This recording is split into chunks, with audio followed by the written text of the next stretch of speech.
நீங்க போகும்பொழுது ஏதோ நீங்க ஒரு சாதாரணமா புடவை கட்டி நடந்து போயிட்டு இருக்கீங்க நீங்க நினைப்பீங்க. ஆமென்.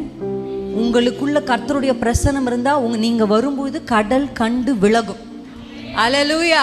அதுதான் தேவ பிரசன்னத்தை சுமக்கிற ஒரு மனுஷனுக்கும் மனுஷிக்கும் அடையாளம். உங்க பாதங்கள் படும் பொழுதே அந்த இடத்துல என்ன நடக்கணும்? ஆமென். என்ன வந்தது கடலே உனக்கு? யாரை பார்த்து இப்படி ஓடுற?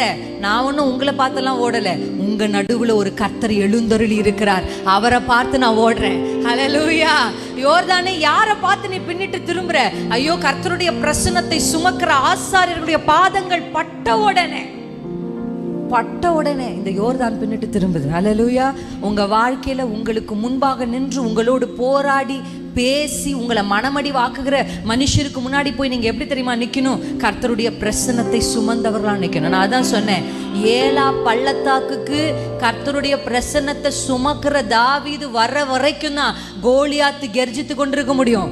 தாவீதுடைய பாதங்கள் ஏலா பள்ளத்தாக்குக்கு வந்த உடனே அந்த கெர்ஜிப்பின் சத்தத்தை கர்த்தர் நிறுத்துறாரு. இஸ்ரவேலுக்குள்ள ஒரு பெரிய சத்தம் கேட்கப்படுது. தாவீது கோலியாத்து கதையை முடிச்சுட்டான், வாங்க மேற்கொள்ளுவோம் என்று சொல்லி அவர்கள் அந்த யுத்தத்தை ஜெயித்தாங்க. ஹல்லேலூயா. கர்த்தருடைய பிரசன்னத்தை சுமக்கிற மனுஷனும் மனுஷியை கொண்டுதான் கர்த்தர் இந்த பூமியில அசாத்தியமான கிரியைகளை செய்ய போகிறார். ஹல்லேலூயா. அப்போ உங்களுக்கும் எனக்கும் இருக்கிற விசேஷம் என்ன? எனக்கு இருக்கிற ஆசீர்வாதத்தை விட, எனக்கு இருக்கிற நிலத்தை விட, எனக்கு இருக்கிற எல்லாவற்றை விட கர்த்தருடைய பிரசன்னம் எனக்குள் இருப்பதுதான் என்னுடைய விசேஷம். ஹல்லேலூயா.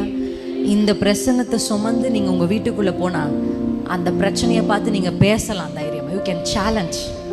ஆமென். ஆண்டவர் அப்படிதானே சொல்றாரு, நீ மலையை பார்த்து சமுத்திரத்தில் தள்ளுண்டு போ என்று நீ சொல்ல அது ஆகும். ஹல்லேலூயா. நீ மலைக்கு முன்னாடி போய் நின்னு சோத்திரம் போட்டு, ஆண்டவரே இயேசுவே, இந்த மலை எப்படி ஆகிலும் சமுத்திரத்தில் தள்ளுண்டு போகட்டும் ஐயா. மலைக்கு முன்னாடி போய் நின்று ஊக்கமா நீ ஜெபம் பண்ணா அப்படின்னு சொன்னார் ஆண்டவர்.